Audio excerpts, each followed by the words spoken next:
So Haruj for next method we are going to use assumed mean method.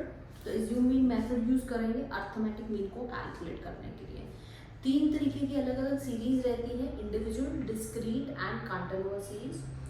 तीनों series से ये method को solve करेंगे। First series is your individual series. अब individual series already we have done many times. क्या रहती है, जिसमें आपको सिर्फ वैल्यूज गिवन होगा, फ्रीक्वेंसी या रेंज कुछ गिवन नहीं होगा, and this is the simplest one. So x जैसे यहाँ पे आप देखो वो सेम सम है जो हमने डायरेक्ट मेथड में किया था। Difference is only going to be here in case of assumed mean method, as the name is assumed mean। नाम क्या है, assumed mean method। तो इसमें assumed mean में क्या रहेगा, आपको ना एक assumed mean करना है। इसमें हमें एक नंबर जो है वो एज्यूम करना है, जिसको हम एज्यूम मीन का नाम दे देंगे।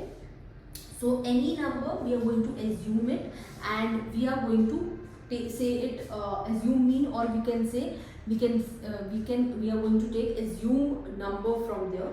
After that assume number when we have taken, उसके बाद हमें d कैलकुलेट करना है। and what is d? d is your deviation। Deviation क्या होता है, डेविएशन होता है ये जो आपके नंबर्स दिए हैं, इन नंबर से इस वाले एज्यूम नंबर का कितना डिफरेंस है। So difference will be, you will calculate with deducting it. तो वही चीज हमने यहाँ पे करनी है, हमने डेविएशन कैलकुलेट करना है इन case of assumed mean method. तो स्टार्ट करते हैं इससे। अब एज आई सेड यहाँ पे मुझे डी कैलकुलेट करना है, that is deviation. But deviation से पहले मेरा स्टेप रहेगा एक नंबर एज्यूम करने का।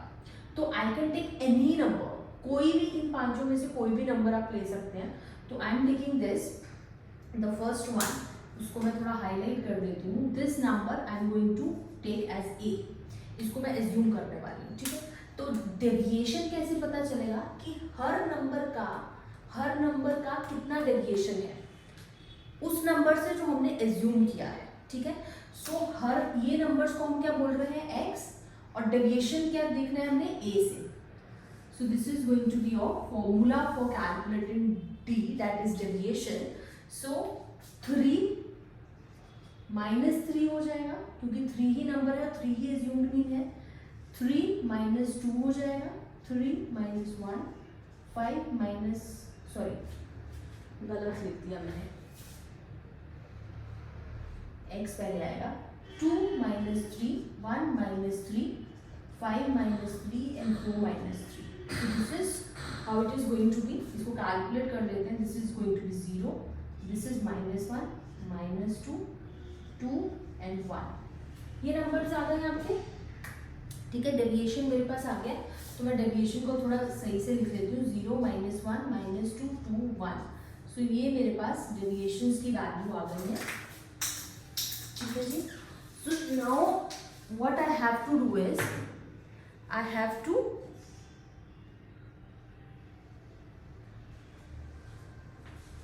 गो विद द फॉर्मूला। अब यहाँ पे मीन का फॉर्मूला क्या रहेगा, यहाँ पे हमारे पास फ्रीक्वेंसी तो होती नहीं है, तो डिवाइड तो n से ही करेंगे, which is going to be 1 2 3 4 5 5 n जो है आपका 5 आ जाएगा। और ऊपर क्या आएगा आपका, यहाँ पे आप नॉर्मल हमने इंडिविजुअल मेथड में क्या किया था, इन्हीं को ऐड कर दिया था and we got the answer. But now here we are going to take summation of deviation, which is going to be 2 1 2 1, this is going to be 3 -3 going to be 0, ठीक है जी। This is your 0 and the formula is summation d over n and the same formula is there, d आ गया बस, क्योंकि हमने यहाँ पे d calculate किया। एक और चीज आएगी, that is assumed mean से ऐड कर देंगे, ठीक है। so what is going to happen, assumed mean कितना है हमारा, अगर आप देखें 3 + 0 over 5। so what is going to be the answer, mean 3। If you remember, हमारा जो मीन था इसी सम का डायरेक्ट मेथड से 3 ही आया था, ठीक है। मैं ये वाला फॉर्मूला यहाँ लिख देती हूँ इंडिविजुअल सीरीज का, that is a plus summation d over n। इसके बाद we can take the next series, that is your discrete series, which is going to be again same only the difference is going to be F आ जाएगा उसमें frequency other than x. तो मैं number marks और number of student नहीं लिख रही, सीधा एक्स लिख रही हूँ और एफ लिख रही हूँ। सो x is 3, 2, 5 and 7 and frequency given to me is 4132। ये मैं वो exactly same sum ले रही हूँ जो हमने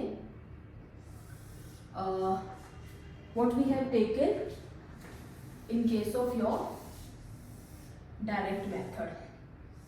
ठीक है जी, एक बार मैं समीशन एफ भी कर देती हूँ अगर मुझे कहीं जरूरत पड़े। 4, 1, 5, 10 ही होगा summation F. And next thing is your, एक तो ये लाइन सीधी नहीं ड्रॉ हो रही, ठीक है जी, ये आ गया। इसके बाद भी आपको क्या कैलकुलेट करना है? सबसे पहला स्टेप हमारा एज्यूमिंग में क्या है, एक नंबर एज्यूम करना है।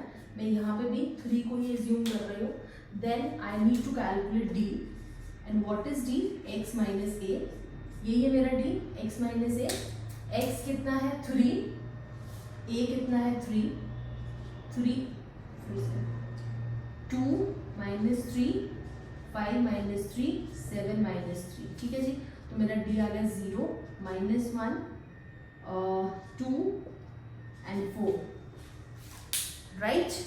सो now this is done, because D आ गया। अब इसमें क्या रहता है, हम डी समीशन डी नहीं ले सकते, हमें क्या करना होता है, उससे एफ से मल्टीप्लाई करना होता है।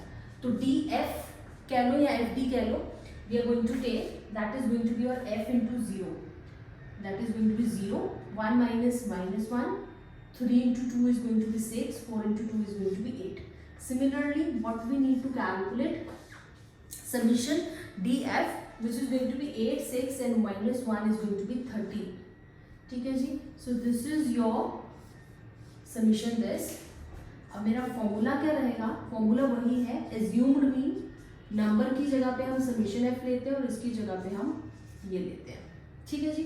So assumed mean was 3 plus 13 over 10, this is going to be 1.3, that is 4.3। अगर आपको चेक करना है आप चेक कर सकते हैं। From the last video when we have done the direct method, this was the mean only for this sum, that was 4.3. So the mean for discrete series, the formula is A f d over summation f. Done. So with this we have done with this also. Now the last series, and this is discrete series, I'll just write it down over here। ये हमने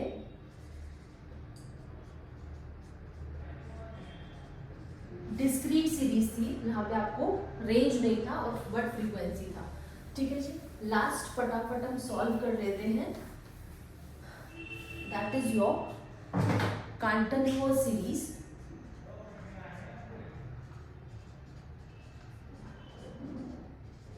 exactly same sum I am taking what we have taken in case of direct method, 0 to 10, 10 to 20, 20 to 30, 30 to 40, these are our x.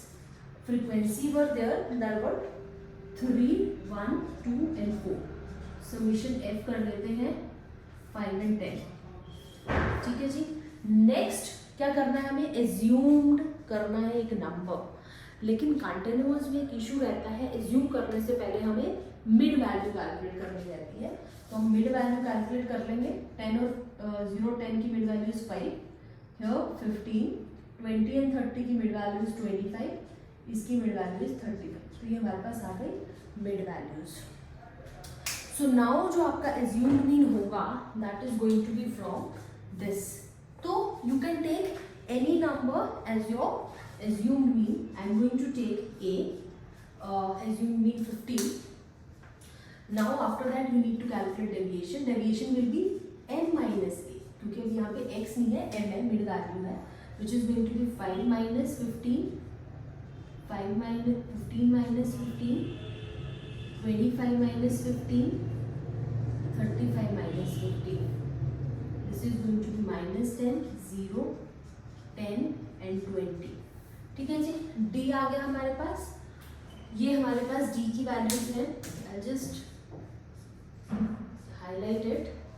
Next, last D F किया था हमने, यहाँ पे M है, sorry F and D किया था हमने, frequency and D, frequency and D को किया था क्या मैंने, डेविएशन को, एक minute, yes, and then here also what we will do, D and F को, so F D we are going to 3 into this minus 30, this is 0, 10, 20, this is going to be 80, तो ये आपका आ गया F D, summation F D आ जाएगा 100 and minus 30 70, सो आपका ये आ गया 70।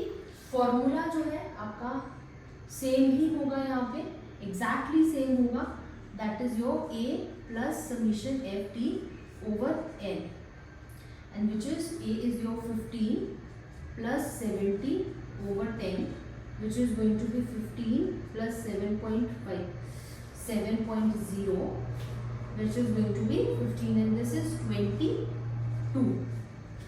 So I suppose हमारा exactly mean जो था वो 22 ही था with the direct method। तो फॉर्मूला जो है exactly same है, कोई डिफरेंस नहीं आया इसमें, क्योंकि हम डेविएशन कैलकुलेट करते हैं in case of this. So these are the formulas for all the series we have done, individual, discrete and continuous. ठीक है जी, with this we are done with this also. In the next video I am going to take the last method, that is step deviation method.